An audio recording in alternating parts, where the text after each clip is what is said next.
বহুদিন পর আবার একটু গ্রামের ফিল নিতে দিয়াবাড়ির ওদিকে গিয়েছিলাম। ইদানিং আবার ওদিকে যেতে বেশ ভালোই লাগে। এক পাশে মেট্রো, আরেক পাশে হচ্ছে লেকের পানিতে বোটিং, সব কিছু মিলায় বেশ একটা গ্রামীণ ভাইব দেয়।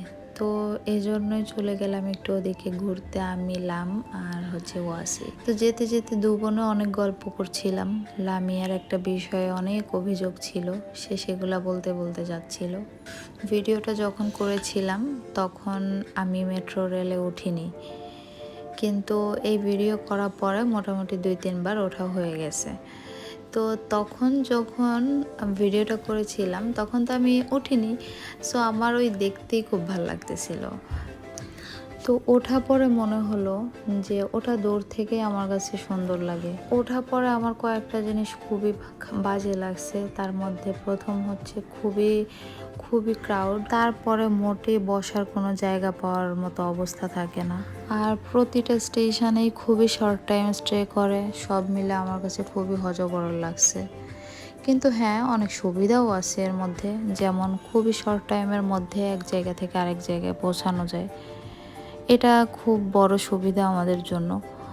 কিন্তু আসলে আমার তো কোথাও যেতে হয় না, এজন্য প্রবলেমে আমি ওই রকম পড়ি না বলেই হয়তো আমার ভালো লাগে না। আমার যদি প্রতিদিন চাকরিতে যেতে হতো একটু দূরে, তারপর অনেক দূরে যেয়ে কলেজ ভার্সিটি করতে হতো, তাদের জন্য বেশ সুবিধা, দাঁড়ায় যাক আর বসেই যাক, যেভাবে যাক না কেন। তো যাই হোক, মেট্রো নিয়ে তো অনেক কথা হলো। এবার এখানে লাম ঘ্যান ঘ্যান করছিল, আমাকে একটু বোটে ওঠাও, একটু বোটে ওঠাও।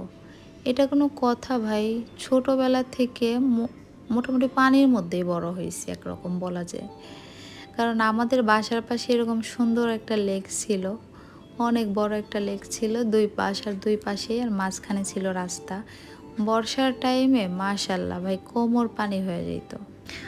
আর কোনো একটা ভিডিওতে বা একটা পিকচারে আমি শেয়ার করব যে আমাদের বাসার সামনে একটা বোট ছিল।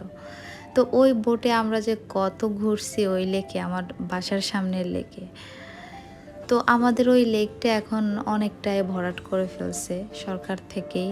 ওখানে একটা মসজিদ হয়েছে, তারপর আরও উন্নয়ন অনেক কাজটাজ হয়েছে। তো ওই লেকটা আর এখন আগের মতো বড় নয়, একদম ছোট, এখন পুকুরের মতো হয়ে গেছে। এখন আর সে আগের মতো পানি হয় না। আর এখানে তো নর্মালি কাপলরা হচ্ছে বোটে উঠছে, তারপরে হাজব্যান্ড ওয়াইফ বাচ্চা কাচ্চা নিয়ে, আর ও আর আমি দুজনই হচ্ছে সিঙ্গেল উইদাউট বেটা মানুষ। তো আমাদের তো মনে হয় টাকা দিয়ে বোটে ওঠা একরকম লস প্রজেক্ট আমার মনে হয়। তো বললাম এর চেয়ে ভালো পেট পূজা করো, যেয়ে সেটাই বরং ভালো হবে। তারপর আমরা বউবাজারের দিকে চলে গেলাম, আর যাওয়ার পরে ওয়াসি একটা বার্গার নিল।